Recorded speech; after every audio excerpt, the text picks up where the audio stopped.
Rudy, pria muda yang terhimpit masalah ekonomi dan ibunya yang sakit parah, nekat mencari jalan pintas. Lewat temannya, ia dikenalkan pada Mbah Ranti, seorang dukun perempuan misterius yang menawarkan ritual pesugihan tidak biasa Habenggen Biden. Sebagai medium pemanggilan kekuatan gaib, Rudy menerima uang dan keberuntungan mengalir deras. Tapi bersamaan dengan itu, teror pun datang. Sebelum lanjut ke ceritanya, jangan lupa subscribe channel Mystery Story, tekan tombol like jika kalian suka dengan ceritanya. Dan silakan tulis di komentar jam berapa dan dari kota mana Anda menonton, dan pastikan tonton sampai selesai karena setiap detiknya penuh misteri yang belum pernah terpecahkan. Namaku Rudy, umurku 28 tahun. Aku tinggal di sebuah kampung kecil di lereng gunung.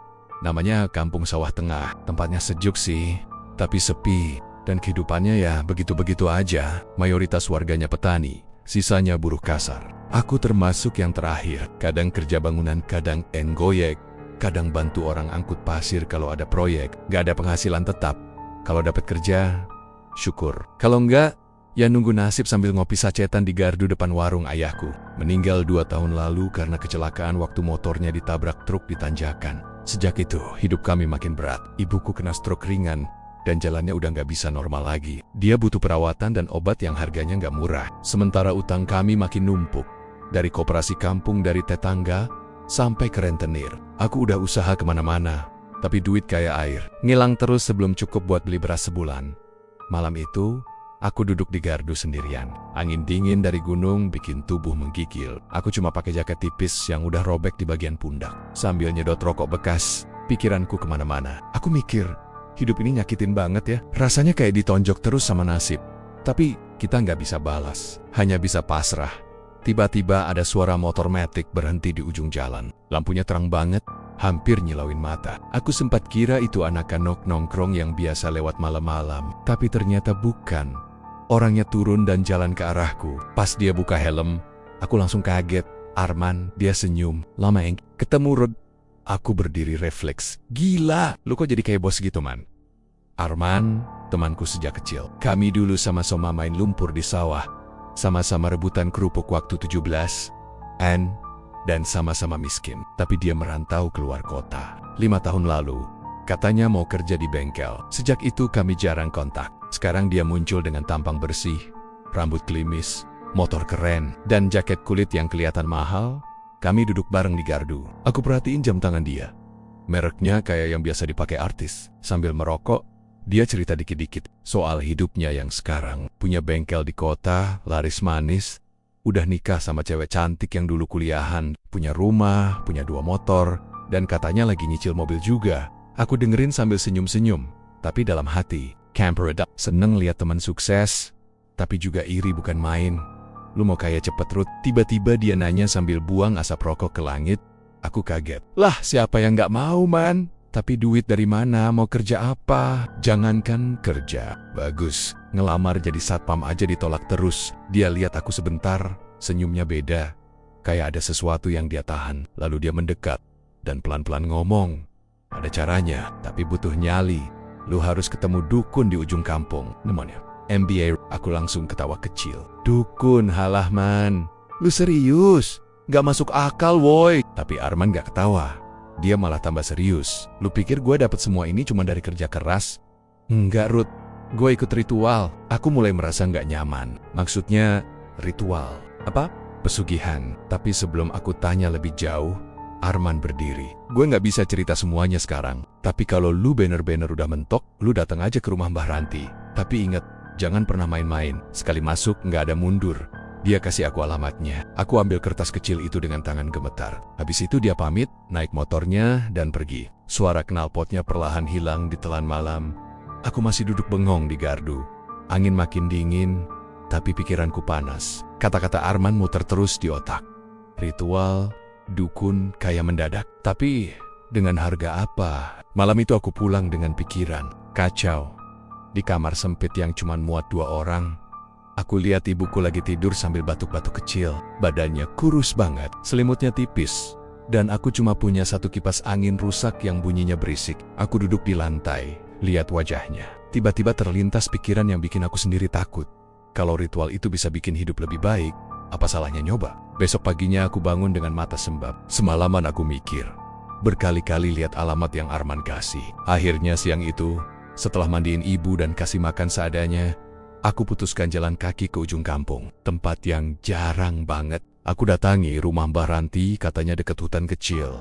Sebelum sungai tua yang airnya jarang ngalir. Sepanjang jalan, beberapa warga lihat aku aneh. Ada yang bisik-bisik, ada yang ngeliatin dari jendela. Tapi aku pura-pura nggak peduli pas aku sampai di depan rumahnya. Entah kenapa bulu kuduku berdiri. Rumah itu tua banget, kayu-kayunya udah lapuk, catnya ngelupas dan dipenuhi sulur tumbuhan liar. Ada bau yang gak enak dari arah dalam, campuran antara menyan dan sesuatu yang kayak bau daging busuk.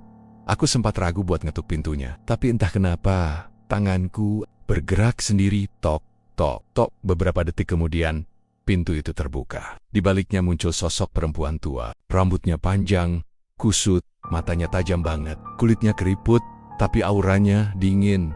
Gak seperti orang tua biasa. Siapa? Suaranya berat. Saya, Rudi. Temennya Arman. Dia gak jawab, cuma ngangguk pelan. Lalu dia buka pintu, lebih lebar, masuk. Aku masuk dengan kaki gemetar. Ruangan dalamnya gelap, cuma ada cahaya remang dari lampu minyak. Di pojok ada rak penuh botol-botol aneh. Di langit-langit banyak jimat tergantung. Daun di lantai. Ada karpet merah yang udah dekil, bau banget. Mbah Ranti duduk bersila di tengah ruangan. Dia tatap aku lama. Kamu udah siap bayar harga? Tanyanya pelan tapi nadanya tajam. Aku bingung.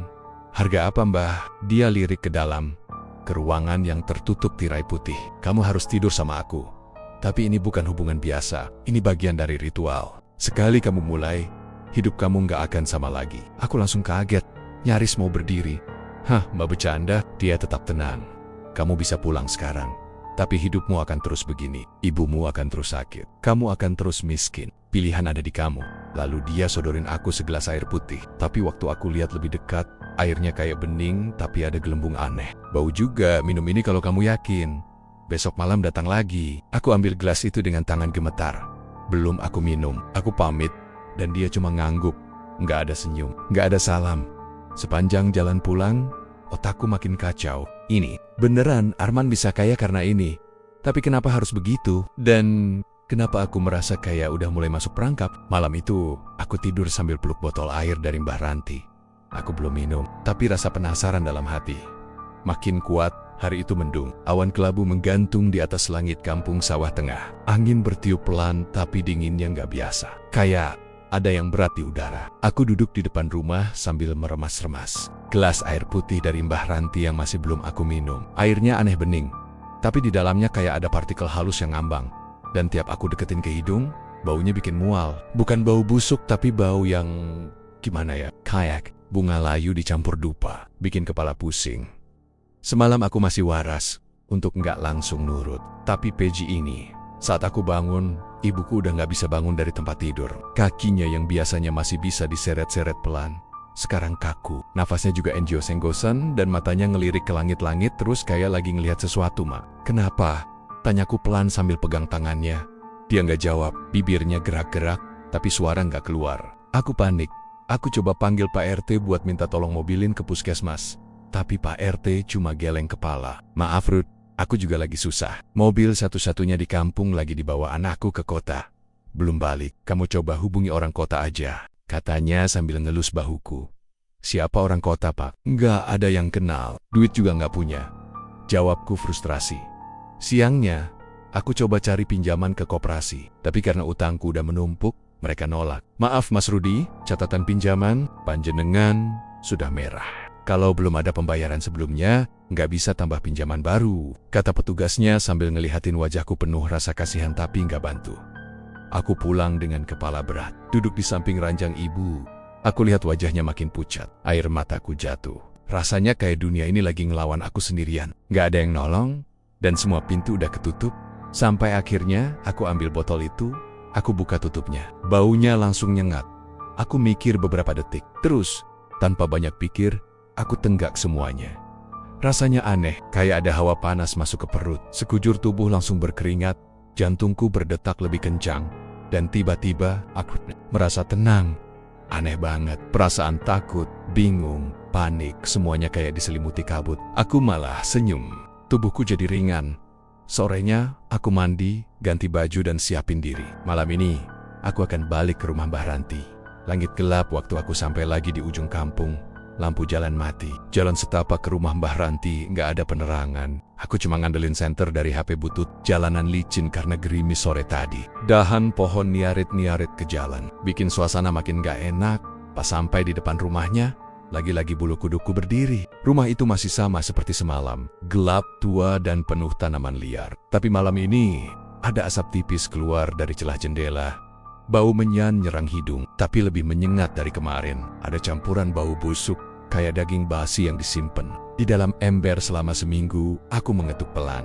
Pintu langsung terbuka sendiri, kayak udah nunggu. Aku masuk, langkahku pelan, tapi hati deg-degan. Di dalam, ruangan utama cuma diterangi cahaya dari lilin merah. Dindingnya dipenuhi rajah-rajah aneh. Ada boneka jerami digantung, ada kain putih yang bernoda kecoklatan, dan di pojok ruangan ada baskom yang isinya aku nggak mau tahu. Di tengah ruangan duduklah Mbah Ranti. Dia pakai kain putih yang longgar, rambutnya digelung tinggi, dan di lehernya tergantung kalung dari tulang kecil-kecil. Dia menatapku tajam, matanya kayak nembus ke otak. "Kamu udah minum airnya?" tanyanya tanpa basa-basi. Aku angguk pelan. "Udah Mbah." Dia senyum, tapi senyumnya nggak bikin tenang, malah bikin jantung makin berdebar. "Bagus. Berarti kamu siap." Aku mulai merasa aneh. Badanku mulai hangat. Suara di sekelilingku kayak bergetar pelan. Udara di ruangan itu makin berat, dan aku bisa ngerasain detak jantungku di telinga. Mbah Ranti berdiri. Gerakannya pelan, tapi anggun. Dia jalan ke arah tirai putih yang kemarin cuma aku lihat sekilas. "Kemarilah." Aku ragu. Kaki rasanya berat, tapi tubuhku bergerak sendiri. Di balik tirai itu, ada ruangan lain, lebih jauh. Di tengahnya ada ranjang kayu tua, kelambu kusam, dan dupa yang terus mengeluarkan asap tebal. Di dinding tergantung cermin besar, dan di bawahnya ada kendi, lilin, dan beberapa foto orang yang gak aku kenal. "Apa ini Mbah?" "Ini tempat ritual. Disinilah semuanya dimulai," jawabnya. Aku mulai gemetar. Ritualnya beneran harus sama Mbah. Dia mendekat, wajahnya tiba-tiba berubah. Nggak lagi keriput, matanya jadi merah terang, suaranya jadi lebih dalam. "Ini bukan hubungan biasa, ini penyatuan tubuh dan ruh. Lewat aku, kamu akan dibuka jalannya. Tapi kamu harus ikhlas, harus rela. Kalau enggak, kau akan ditolak." Aku nggak ngerti, tapi tiba-tiba hawa panas makin kuat, tubuhku berkeringat hebat. Mbah Ranti mulai mengucapkan mantra yang aku nggak paham. Bahasa kuno, campur bisikan, campur erangan. Lalu dia buka kain putihnya, tubuhnya. Ya, tubuh wanita tua. Tapi anehnya, mataku nggak bisa nolak. Ada semacam tarikan, seperti ada kekuatan yang memaksaku tetap lihat. Aku merasa kesadaranku ditarik. Ruangan itu makin kabur, lalu semua jadi hitam. Aku nggak tahu apa yang terjadi setelah itu, tapi aku merasa tubuhku menyatu dengan sesuatu yang bukan manusia. Rasanya seperti masuk ke dalam lumpur, ditarik, dicengkram, ditekan, tapi juga dibelai. Ada suara-suara lain, bukan cuma Mbah Ranti, tapi banyak. Ada yang ketawa, ada yang merintih, ada yang jerit. Semuanya berputar-putar di kepala. Aku terbangun di lantai kayu, telanjang dada, tubuh lemas, dan di sekelilingku ada darah ayam, bulu, dan kembang 7 rupa. Mbah Ranti duduk di pojok, matanya terpejam, nafasnya berat. "Aku udah serahkan kau pada dia. Sekarang kamu tinggal tunggu balasannya," katanya pelan. Aku bangkit, pakai baju, dan keluar rumah dengan tubuh lemas kayak habis demam seminggu. Udara malam masih dingin, tapi ada yang berubah dalam diriku. Aku merasa kosong tapi ringan, seperti baru aja lahir. Tapi di ujung hati, ada rasa takut yang aku sendiri nggak bisa jelaskan. Aku pulang jalan kaki sambil terus mikir, apa yang barusan terjadi? Dan yang paling bikin aku takut, kenapa aku merasa aku nggak sendirian lagi. Hari itu, Kamis sore. Awan mendung menutup langit dari pagi. Udara terasa berat dan gerah, meskipun angin dari gunung biasanya sejuk. Seharian aku gelisah, nggak tenang. Ibu masih terbaring lemah di kamar, dan tatapannya kini lebih kosong. Dia udah nggak ngomong apa-apa lagi, cuma kadang senyum sendiri, kadang merem sambil bergumam pelan. Aku udah nggak ngerti lagi harus ngapain. Aku cuma nunggu waktu malam datang. Karena seperti kata Mbah Ranti sebelumnya, besok malam Jumat datang lagi, dan malam ini, malam Jumat itu. Jam 8 malam, aku keluar rumah. Baju udah aku ganti, pakai jaket tebal dan sandal jepit yang udah. Jalan menuju rumah Mbah Ranti gelap gulita. Bahkan lampu jalan yang biasanya redup, Malam ini mati total. Seperti listrik sengaja diputusin dari gardu utama. Langit juga aneh, awan hitam pekat, tapi nggak turun hujan. Bulan nggak kelihatan. Dan sepanjang jalan, aku nggak lihat satu orang pun di luar rumah. Sesekali, suara jangkrik berhenti tiba-tiba. Diganti sama suara burung hantu yang suaranya menggema dari atas pohon. Angin sepoi-sepoi bertiup, tapi baunya anyir. Comperan bau, tanah basah, darah dan dupa. Aku terus jalan cepat. Badanku merinding dari ujung kaki sampai ubun-ubun. Tapi langkahku nggak bisa berhenti. Kayak ada yang nyeret aku maju terus. Begitu sampai di depan rumah Mbah Ranti, lampu dari dalam remang-remang. Pintu rumahnya sedikit terbuka, dan aroma menyan makin menyengat. Aku tarik napas panjang, lalu dorong pelan pintunya. Di dalam, cuma ada cahaya dari lampu minyak yang ditaruh di pojok ruangan. Ruangan utama sekarang terlihat berbeda dari sebelumnya. Lebih penuh, lebih ramai bukan orang, tapi benda-benda yang bikin bulu kuduk berdiri. Ada gambar kepala kerbau tergantung di dinding. Ada boneka dari jerami dan rambut manusia. Lilin merah dinyalakan di lantai dengan posisi melingkar. Di tengah ruangan, ada kasur kayu tipis, ditutupi kain putih. Di atasnya ada baskom berisi air merah entah darah, entah bukan. Dan tergantung kain hitam yang bergerak-gerak meskipun gak ada angin. Mbah Ranti duduk bersila di tengah lingkaran lilin. Pakaiannya masih kain putih longgar yang seperti sebelumnya. Tapi kali ini ada ikat kepala dari bunga melati. Dan gelang dari rantai besi kecil di pergelangan tangannya. Wajahnya nggak menua atau berubah. Tetap seperti perempuan tua. Tapi matanya lebih dalam, lebih tajam. Seolah dia udah tahu isi pikiranku. Dia ngangguk pelan. Ayo masuk kita. Mulai sekarang, aku masuk pelan. Kakiku berat, tapi udara di dalam ruangan seolah menekan tubuhku buat terus melangkah. Begitu aku duduk di depan lingkaran lilin, Mbah Ranti mulai membaca mantra. Suaranya pelan, kayak gumaman pertama kali, tapi makin lama makin jelas. Nada suaranya naik turun, campur bahasa yang aku nggak ngerti. Kadang dia teriak, kadang dia seperti nangis, kadang juga dia ketawa pelan kayak orang kesurupan. Dari lilin-lilin itu, asap mulai naik dan membentuk kabut tipis di dalam ruangan. Aku mulai pusing. Kepalaku berdenyut, mataku beret. Suara Mbah Ranti seperti bergema di dalam telinga. Tiba-tiba, dia berdiri dan pelan-pelan mendekat ke arahku. Tanpa berkata apa-apa, dia peluk aku. Tubuhnya dingin, tapi pelukannya erat, seperti memeluk anak yang hilang. Lalu dia bisik di telingaku. Jangan lawan, biarkan semuanya masuk ke tubuhmu. Aku udah gak bisa mikir jernih. Pandanganku kabur. Aku merasa seperti ditarik pelen-pelen ke dunia lain. Dan saat tubuh kami bersatu, semuanya berubah. Rasanya bukan seperti hubungan manusia biasa. Ada energi aneh yang menyelimuti ruangan. Aku merasa tubuhku terbakar. Tapi bukan panas biasa, panas dari dalam dada, dari perut, dari kepala. Aku seperti melayang, dibawa oleh kekuatan yang lebih besar. Dari apapun yang pernah aku rasakan, mataku terbuka. Tapi aku udah gak lagi melihat ruangan itu. Yang aku lihat adalah tempat gelap, luas, penuh kabut. Dari kejauhan ada sosok tinggi besar berjalan pelan ke arahku. Tingginya bisa sampai 3 meter, tubuhnya hitam legam, matanya merah menyala, dan lidahnya menjulur sampai ke tanah, mengiler. Seperti anjing kelaparan, makhluk itu mendekat pelan, dan suaranya berat dan dalam. Bergema seperti banyak suara jadi satu. Aku terima tumbalnya. Kau sudah terikat, sekarang kau milikku. Aku gak bisa gerak.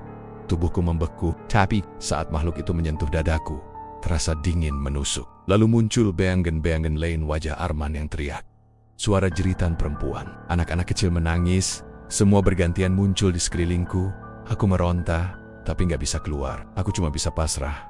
Tubuhku digerakkan, ditarik, dihimpit, dihisap, sampai akhirnya semuanya gelap total. Aku pingsan. Aku gak tahu berapa lama aku gak sadar. Tapi waktu aku bangun, aku udah ada di luar rumah Mbah Ranti. Tubuhku lemas, baju atasanku hilang, cuma pakai celana panjang yang basah dan kotor. Di dada kiri, ada bekas luka kayak cakaran panjang, tapi gak berdarah. Rasanya panas banget. Langit udah mulai terang, burung-burung mulai bunyi, tapi aku merasa aneh. Kayak aku bukan Rudy yang kemarin. Tubuhku masih sama, tapi ada sesuatu yang beda di dalam sini. Aku jalan pulang pelan-pelan. Di sepanjang jalan, orang-orang yang papasan sama aku pada ngelihatin dengan tatapan heran atau mungkin takut. Seorang ibu-ibu tua yang biasa jual gorengan di pinggir jalan bahkan buru-buru masuk rumah waktu aku lewat. Sampai di rumah, aku dan langsung duduk di lantai. Ibu masih tidur, tapi wajahnya nggak sekosong kemarin. Dia kayak lebih tenang. Nafasnya juga udah gak seberat semalam. Aku deketin. Dan waktu aku pegang tangannya, dia gerak pelan. Matanya kebuka sedikit. Dia lihat aku, lalu senyum samar. Hati aku campur aduk. Seneng, lega, tapi juga takut. Apa ini efek dari ritual tadi malam? Aku ke kamar mandi buat cuci muka, tapi pas aku lihat ke cermin, aku kaget. Wajahku masih sama, tapi ada yang beda di mata. Sorotnya tajam, seperti mata seseorang yang habis melihat neraka. Dan di belakangku, di cermin, aku lihat bayangan Mbah Ranti, berdiri, tersenyum. Beberapa hari setelah ritual malam Jumat itu, hidupku berubah drastis. Tanpa aku sadari, uang mulai datang dari arah yang gak masuk akal. Dompetku selalu penuh, padahal aku gak pernah narik uang dari bank. Tiap aku buka, pasti ada lembaran 100 ribuan yang entah dari mana asalnya. Bahkan sandal jepit bekas yang aku pakai tiba-tiba berubah jadi sepatu sport mahal waktu aku bangun tidur. Awalnya aku pikir aku cuma ngimpi atau lagi halusinasi, tapi semua itu nyata. Besoknya, teman lama yang dulu pernah janji ngajak aku kerja bareng tiba-tiba nelpon. Padahal nomorku udah lama mati dan aku bahkan udah ganti HP. Dia bilang dapat proyek kecil dan butuh orang yang dipercaya buat bantu jalanin. Aku setuju tanpa pikir panjang. Proyek itu jalan mulus, uangnya gede. Gak, Adaham. Siangnya, ibu tiba-tiba bisa duduk sendiri. Tangannya yang biasanya lemas, mulai kuat. Bahkan dia mulai minta makan sendiri. Padahal selama ini harus aku suapin. Aku sempat nangis waktu lihat dia pertama kali senyum lagi. Tapi senyumnya beda. Ada ketakutan di balik itu. Malamnya aku tidur lebih tenang, pikirku. Tapi ternyata justru saat itu semua mulai berubah jadi mimpi buruk. Aku kebangun tengah malam, keringat dingin ngucur dari jidat sampai ke leher. Nafasku dalam mimpiku. Aku lagi di rumah Mbah Ranti, tapi rumahnya nggak seperti biasanya. Di dalam mimpi, rumah itu penuh darah. Lantainya lengket, dindingnya merah kehitaman, dan suara perempuan tertawa kecil terdengar dari balik dinding. Aku lihat diriku sendiri tidur di kasur kayu itu lagi, dan di atas tubuhku, Mbah Ranti. Tapi wajahnya udah bukan wajah manusia. Kulitnya hitam legam, lidahnya panjang sampai ke perut, matanya merah, dan giginya tajam kayak serigala. Tapi anehnya, dalam mimpi itu aku nggak bisa lari. Tubuhku diam, pasrah, seperti menikmati atau dipaksa menikmati. Waktu aku bangun, tubuhku basah semua. Tapi yang bikin aku tambah takut, di dada kiriku muncul bekas cakar 3. Panas, merah, dan saat aku lihat ke kaca, ada bayangan perempuan berdiri di belakangku sebentar, lalu hilang. Keesokan harinya, aku coba abaikan. Aku pikir ini mungkin efek psikologis saja. Aku terlalu mikir aneh-aneh, tapi malam berikutnya, kejadian yang sama terulang. Dan makin parah, aku mulai merasa, tiap tidur aku bukan istirahat, tapi kayak dijemput. Ada yang narik aku ke tempat itu. Dan di sana, aku selalu bersatu lagi dengan sosok itu. Kadang berupa Mbah Ranti, kadang berupa makhluk aneh. Bahkan pernah, dia berubah jadi perempuan yang wajahnya kayak ibuku, tapi tubuhnya bersisik. Siang hari aku mulai sering linglung. Aku duduk di warung kopi depan masjid, ngopi bareng Pak Samin dan Pak RT. Tapi pikiranku kosong. Mereka ngobrolin harga pupuk dan air yang mulai surut, tapi aku cuma ngeliatin meja. Lalu tanpa sadar, aku nyeletuk, tanah butuh darah biar subur. Mereka langsung diam. Pak RT natap aku. Kamu kenapa, Rud? Aku sadar apa yang aku omongin. Aku ketawa pelan, pura-pura bercanda, tapi dalam hati, aku takut. Ibu juga mulai berubah. Fisiknya makin sehat, jalan udah kuat, nafas udah nggak ngos-ngosan, tapi dia jadi pendiam. Dan tiap kali aku pulang, dia selalu menatapku lama, lalu langsung masuk kamar. Pernah satu kali dia nyeletuk sambil jalan pelan, Rud. Kamu bau kuburan? Aku langsung berhenti. Maksudnya, Mak? Dia nggak jawab. Cuma lihat aku dengan mata berkaca-kaca, lalu bilang, kamu bukan anakku lagi. Sejak itu, ibu jadi menghindar. Dia nggak mau makan bareng, nggak mau disentuh. Dan malam-malam sering terdengar suara dia melafalkan doa dengan suara terbata-bata siala sidang. Ngusir sesuatu, aku makin resah. Apa yang sebenarnya aku ikuti? Pesugihan? Tapi bukan kayak pesugihan biasa yang pernah aku dengar. Temanku dulu ada yang cerita tentang pesugihan tuyul, pesugihan babi ngepet, pesugihan jin merah. Tapi semua itu selalu minta tumbal. Don't buy. Kalau udah ada tumbal, selesai. Tapi ini beda yang aku lakukan. Kayak ikatan terus-menerus dan tumbalnya. Mungkin aku sendiri. Aku sempat coba cerita ke Arman, tapi sejak terakhir ketemu di Gardu, dia nggak pernah kelihatan lagi. Aku datengin rumahnya, istrinya bilang, Arman udah beberapa hari nggak pulang. Katanya sempat ngomong sendiri ketawa tenggat. Malam, lalu tiba-tiba pergi bawa motor. Aku makin curiga. Aku jadiin ritual ini kayak jebakan. Bukan cuma sekali, tapi kayak kontrak yang terus narik korbannya makin dalam. Malam kelima setelah ritual, aku nggak bisa tidur sama sekali. Lampu udah aku matikan, tapi tubuhku ngerasa panas dingin. Pas aku coba pejamkan mata, tiba-tiba tubuhku berat. Kayak edep yang duduk di dada, nafasku cesak. Ku buka mata, dan aku lihat ada bayangan hitam besar duduk di atas badanku. Wujudnya kabur, tapi matanya merah menyala, lidahnya panjang dan meneteskan cairan hitam ke leherku. Aku coba teriak, tapi nggak bisa. Suaraku ketahan di tenggorokan. Tanganku coba gerak, tapi kayak diikat. Lalu suara itu terdengar di telinga kiriku. Suara perempuan, tapi berat dan dalam. Kamu milikku, tubuhmu, jiwamu, nafasmu. Lalu dia tertawa. Suara tawa itu menggema ke seluruh kamar. Sampai aku benar-benar pingsan karena nggak kuat. Besoknya, aku bangun di lantai, leherku labam, baju atasku robek, dan di dinding kamarku ada tulisan besar dari tanah liat berwarna merah. 1 malam lagi. Aku nggak ngerti maksudnya, tapi aku ngerasa sesuatu yang lebih besar sedang mendekat. Dan saat aku lihat ke jendela, di luar Rama, berdiri sosok perempuan tua berbaju putih. Senyumnya, senyum Mbah Ranti. Dia nggak hilang, dia masih ada, dan dia nunggu aku. Lagi, setelah semua kejadian aneh yang makin hari makin nyata, aku mulai sadar kalau semua ini ada hubungannya sama Arman. Dia yang pertama kali cerita soal Mbah Ranti. Dia juga yang ngajak aku nongkrong waktu malam itu. Aku harus cari dia. Siapa tahu dia bisa bantu jelasin semua ini. Atau paling nggak, kasih tahu gimana caranya keluar dari lingkaran setan ini. Aku datengin rumahnya pagi-pagi, berharap bisa ketemu dia langsung. Tapi yang buka pintu malah istrinya. Wajahnya pucat. Rambutnya agak kekoken kayak belum tidur semalaman. Dia kaget lihat aku. Kamu, Rudi, ya, aku angguk. Iya bu. Arman ada? Dia langsung geleng. Suaranya lirih, tapi jelas gemetar. Dia udah seminggu nggak pulang. Perginya tengah malam. Katanya cuma mau keluar sebentar, tapi dia nggak pernah balik. Aku diam. Seminggu? Iya.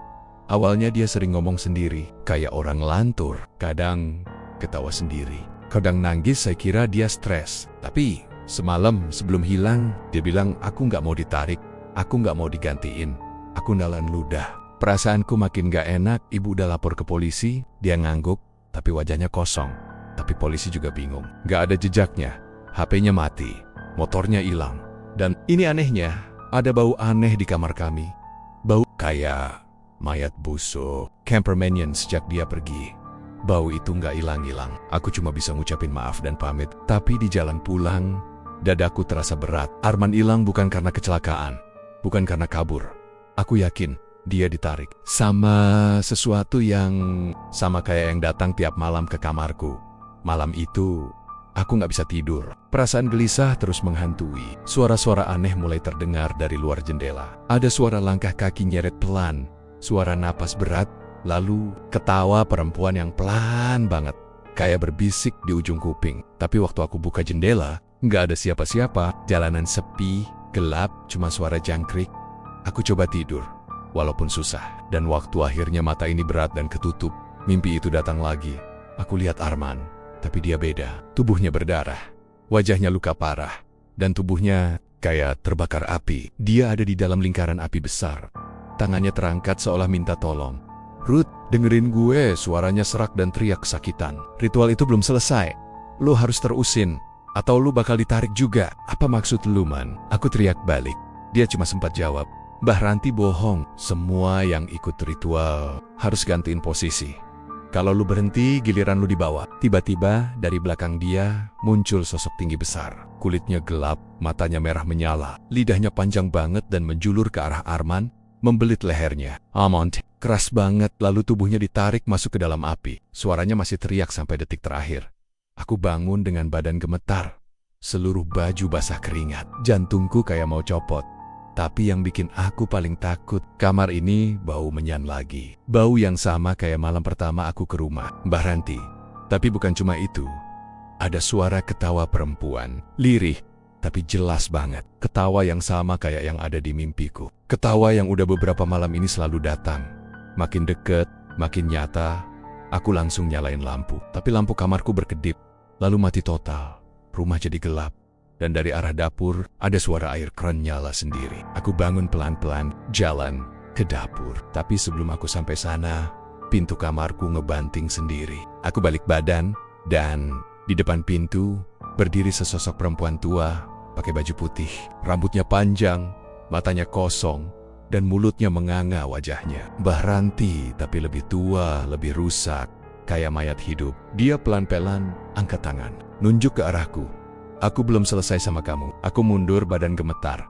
Tapi sosok itu menghilang begitu aja. Lampu langsung nyala lagi. Semua suara hilang. Tapi aku tahu itu bukan halusinasi. It's not. Dia datang ke rumahku. Besoknya aku nggak berani tinggal di rumah.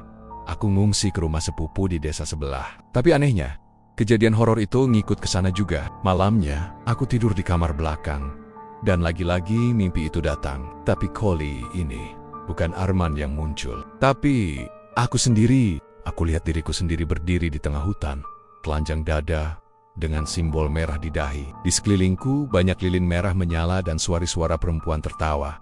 Aku dikelilingi perempuan-perempuan aneh. Wajah mereka rusak, penuh luka, tapi tubuh mereka menggoda. Mereka semua nyanyi bareng, kayak mantra. Dan di tengah lingkaran itu, duduk Mbah Ranti, tersenyum, dengan darah netes dari bibirnya. Kamu harus pilih, lanjut atau diganti. Aku bangun sambil teriak. Sepupuku masuk kamar, nanya ada apa. Tapi aku nggak bisa jawab.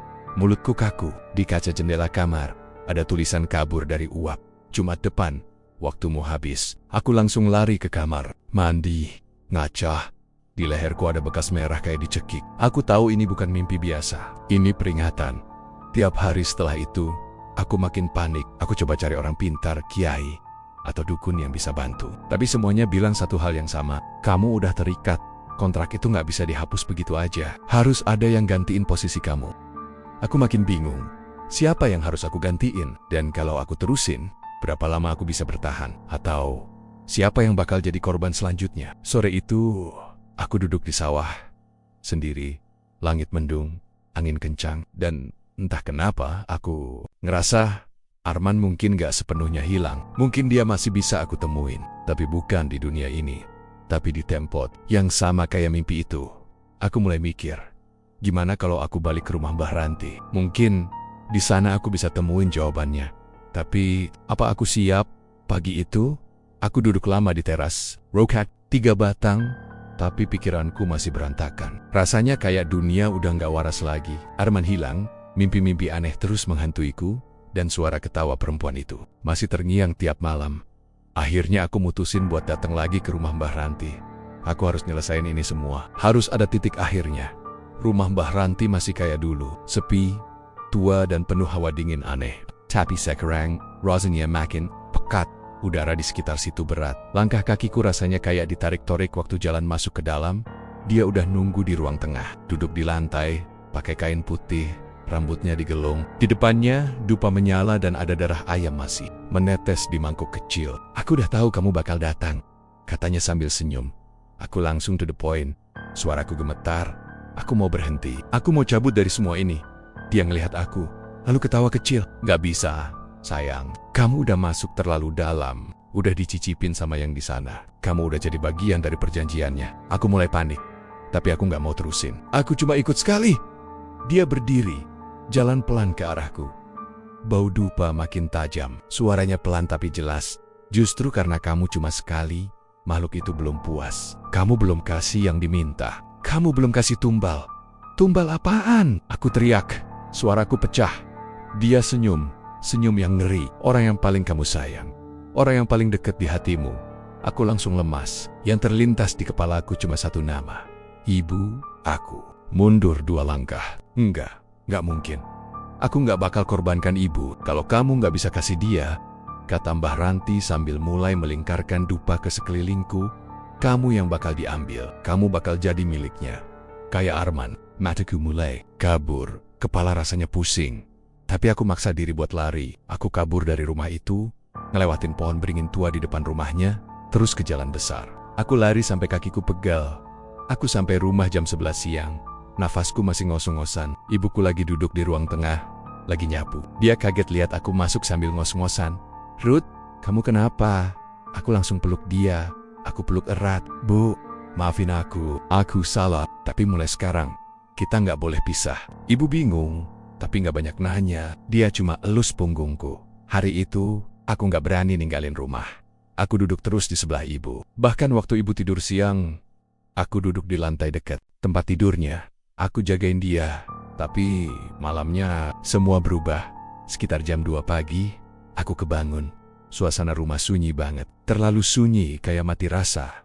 Aku bangun pelan, lampu kamar masih nyala. Tapi tempat tidur ibu kosong. Aku panik, aku langsung keluar kamar. Ruang tengah kosong, dapur kosong, kamar mandi kosong. Ibu, aku teriak. Gak ada jawaban, ibu. Aku lari ke halaman. Gelap, tapi di tanah ada jejak kaki, basah, panjang-panjang, kayak bukan kaki manusia biasa. Ada juga tetesan air, dan di ujungnya, sehelai kain putih. Aku angkat kain itu, basah, dan ada bercak merah, darah. Tapi yang bikin aku langsung lemas, itu kain daster ibu, yang biasa dia pakai kalau tidur. Aku jatuh duduk, air mataku netes sendiri, ibu hilang. Aku langsung lari ke tetangga, minta bantuan. Tapi nggak ada yang dengar. Semua rumah kayak mati, gelap, sunyi, kayak aku ada di dimensi lain. Akhirnya aku balik ke rumah, dengan badan lemas. Di kamar, suasana aneh mulai terasa. Angin dingin berhembus, padahal semua jendela ketutup. Lalu, bau itu datang lagi. Menyan, tapi kali ini lebih tajam, lebih amis. Kayak dicampur bau darah basi. Dan dari balik lemari, terdengar suara nafas berat. Berat banget, kayak makhluk besar lagi ngumpet di sana. Aku mundur pelan-pelan, tapi lemari itu terbuka sendiri. Pelan-pelan banget, kayak sengaja nunjukin sesuatu. Dan di dalamnya, aku lihat mata. Sepasang mata merah menyala, lidah panjang menjulur. Dan dari balik bayangan, muncul wajah perempuan. Tapi rusak, matanya kosong, kulitnya bolong-bolong. Tapi aku tahu, itu Mbak Ranti. Dia bisik pelan. Waktumu udah hampir habis. Kamu udah ditandai. Aku teriak sekuat tenaga, tapi nggak ada suara keluar dari mulutku. Tenggorokanku kayak dicekik. Dunia gelap, dan aku pingsan. Aku kebangun di pagi harinya. Di lantai kamar, semua normal. Nggak ada yang aneh. Tapi ibu tetap nggak ada. Aku coba lapor ke RT, ke polisi, tapi semua bilang ibu mungkin pergi. Nggak ada yang percaya kalau dia diambil. Aku tahu, ini balasan karena aku nggak kasih tumbal. Mereka ambil ibu, aku mulai nyari jalan keluar. Aku cari dukun lain. Tapi tiap aku cerita, semua bilang hal yang sama. Kalau makhluk itu udah ambil tumbal, kamu nggak bisa tarik balik. Satu-satunya jalan, terusin ritualnya. Kasih tumbal baru, gantiin. Tapi aku nggak bisa. Aku gak mau. Masa harus ngorbanin orang lagi? Aku makin stres, makin depresi. Tiap malam, aku dengar suara ibu manggil. Tapi dari jauh, dari sumur, dari kamar mandi, dari bawah lantai. Kadang juga aku dengar suara tangisan. Pelan, kayak dari balik tembok. Aku nggak tahu lagi mana yang nyata, mana yang bukan. Lalu, satu malam, aku dapat mimpi yang beda. Aku ada di ruang gelap, di hadapanku ibu. Tapi matanya hitam, wajahnya pucat. Dia pegang tanganku, Rudy, selesain, atau semuanya akan habis. Aku nangis di mimpi itu, tapi ibu cuma senyum tipis, lalu menghilang ke dalam kabut. Aku bangun dengan kepala sakit banget, dan di atas meja kamarku, ada potongan rambut ibu, diteru rapi, dengan bunga melati di sampingnya. Aku cuma bisa duduk diam, mematung, dan aku sadar, ini belum selesai. Dan pilihan yang aku punya, semua buruk.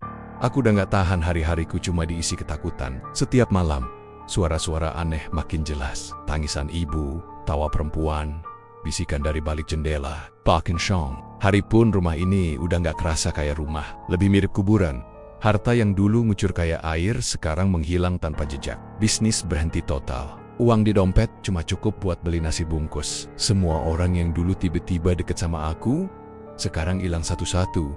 Kayak mereka nggak pernah kenal aku. Aku udah miskin lagi, tapi kali ini jauh lebih hancur. Yang paling nggak bisa aku tahan adalah rasa bersalah. Aku inget jelas ibu. Muka terakhirnya, suara panggilannya dari kegelapan. Aku belum bisa maafin diri sendiri. Dan malam itu, aku mutusin satu hal. Aku bakal nyelesain ini semua, entah dengan cara apapun. Aku beli bensin 1 jerigen di pom bensin tua pinggir kota. Aku juga beli korek gas isi ulang. Malamnya, aku jalan kaki ke rumah Mbah Ranti. Langkahku berat, tapi ada tekad di dada. Aku nggak tahu bakal berhasil atau malah mati malam ini. Tapi aku nggak peduli. Udara malam itu dingin banget. Langit mendung tapi nggak hujan. Angin berembus pelan, bawa bau tanah dan aroma bunga Kamboja. Jalan setapak menuju rumah Mbah Ranti udah penuh ilalang, tapi aku tahu rumah itu masih ada. Pas aku sampai di depan pagar bambunya, jantungku berdebar kencang. Rumah itu kayak nggak berubah sedikit pun. Masih remang, masih ada asap menyan dari dalam, dan masih ada suara lirih perempuan bersenandung. Aku buka jerigen bensin pelan-pelan. Aku siram dari halaman, ke tembok, ke pintu, sampai ke jendela. Tanganku gemetar, tapi aku terusin. Bahkan aku sempat nyiram pohon beringin besar di sebelah rumah itu. Waktu bensin habis, aku nyalain korek gas, dan pas api mulai nyambar daun-daun kering, aku lempar korek ke arah dinding. Api langsung menjalar cepat. Suaranya mengaum. Panasnya langsung terasa di wajah. Tapi yang bikin bulu kuduku berdiri bukan api, tapi jeritan dari dalam rumah. Awalnya cuma satu suara, tapi beberapa detik kemudian jadi banyak jeritan perempuan, jeritan laki-laki, jeritan anak kecil. Bukan cuma satu atau dua orang, ratusan, suara tangisan, teriakan minta tolong, jeritan kesakitan. Semua campur jadi satu. Aku berdiri mematung, gak bisa gerak. Mataku terpaku ke rumah itu, yang sekarang udah terbakar hebat. Dan di tengah kobaran api itu, aku lihat sesuatu berdiri di jendela. Bayangan hitam tinggi besar. Matanya merah, lidahnya menjulur panjang. Tangannya cakar, tapi rambutnya panjang dan pakaiannya putih lusuh. Itu bukan manusia. Makhluk itu ngelihat ke arahku, tersenyum, dan melambaikan tangan. Aku langsung mundur. Badanku gemetar. Tapi aku tahu, aku nggak bisa lari. Aku harus lihat ini sampai selesai. Api makin besar, kayu-kayu roboh, atap jatuh. Tapi nggak ada satupun tetangga keluar. Nggak ada yang bantu, nggak ada yang tanya. Kampung ini kayak udah mati rasa. Kayak udah biasa lihat hal-hal kayak gini. Rumah itu terbakar habis. Dan pas semuanya tinggal abu, hening. Nggak ada suara lagi. Aku pulang dengan langkah berat. Badanku berdebu, tanganku gosong kebakar dikit. Tapi jiwaku kosong. Aku nggak tahu harus senang atau takut. Yang jelas, malam itu aku tidur tanpa mimpi. Tapi ternyata itu bukan akhir. Besoknya, aku bangun dengan perasaan aneh. Rumahku banget, bukan dingin biasa. Dingin yang masuk ke tulang, kayak ada es di dalam tembok. Aku buka jendela, matahari bersinar terang, tapi hawanya tetap dingin. Dan pas aku melangkah ke dapur, aku lihat sesuatu di meja makan. Semangkuk nasi, uapnya masih hangat. Dan di sampingnya, segelas teh manis. Aku nggak bikin itu, aku tinggal sendiri. Tanganku gemetar, aku balik badan. Dan di tembok belakang, ada tulisan besar pakai darah. Ritual itu belum selesai. Aku jatuh terduduk, nafasku terengah, air mataku keluar sendiri. Malam harinya, suara itu datang lagi. Tawa perempuan dari pojok kamar, lama-lama makin dekat. Aku nggak berani nengok, tapi aku bisa ngerasain napasnya di belakang telingaku. Dan dia bisik, sekarang kamu milikku. Setiap malam, dia datang. Kadang duduk di ujung ranjang, kadang jalan pelan di lorong, kadang berdiri di depan cermin, kadang cuma nangis dari balik pintu. Dan yang paling sering, dia peluk aku waktu aku tidur. Badannya dingin, tapi pelukannya erat banget, kayak nggak mau lepas. Aku tahu itu dia. Ranti? Atau entah makhluk apa yang ngerasuki dia. Aku udah nggak bisa keluar dari ini semua. Aku pikir dengan bakar rumahnya semuanya selesai. Tapi ternyata, aku cuma nyentuh permukaan. Ritual itu bukan tentang rumah, bukan tentang harta, bukan tentang seks, tapi tentang ikatan. Aku udah diikat, dan sekarang aku cuma bisa nunggu waktu sampai jiwa ini juga ditarik. Kayak Arman, kayak ibu. Kadang aku mikir, lebih baik aku mati aja. Tapi bahkan itu pun mungkin gak cukup buat bebas. Dan kamu yang baca ini, kalau suatu hari ada orang yang nawarinmu jalan pintas biar kaya, kalau kamu dengar cerita tentang ritual, tentang pesugihan, apalagi yang pakai hubungan badan lari, jangan pernah coba. Karena sekali kamu masuk, kamu nggak akan pernah bisa keluar. Kekayaan bisa bikin orang lupa daratan, tapi Rudy nggak lupa satu hal ibunya, dan itu yang akhirnya menyelamatkan sebagian jiwanya. Tapi sebagian aja, karena sisi lain dari dirinya masih terikat dalam ritual itu. Dia hidup, tapi nggak benar-benar bebas dan Ranti. Mungkin jasadnya udah habis terbakar. Tapi di setiap malam Jumat, suara tawa itu masih terdengar. Bau menyan masih suka nyelip tiba-tiba. Dan kadang, Orang yang lewat rumah kosong itu ngaku lihat sosok perempuan duduk bersimpuh, rambutnya panjang, senyumnya tajam banget. Jadi ingat, kaya bisa dicari, tapi jangan pernah cari lewat jalan yang salah. Karena ada harga yang gak bisa kamu bayar, yaitu hidupmu sendiri. Terima kasih sudah menonton channel Mystery Story. Terus dukung channel ini dengan cara komen, like, share, dan subscribe. Mohon maaf jika ada kesamaan nama tokoh, tempat kejadian ataupun cerita, itu adalah kebetulan semata.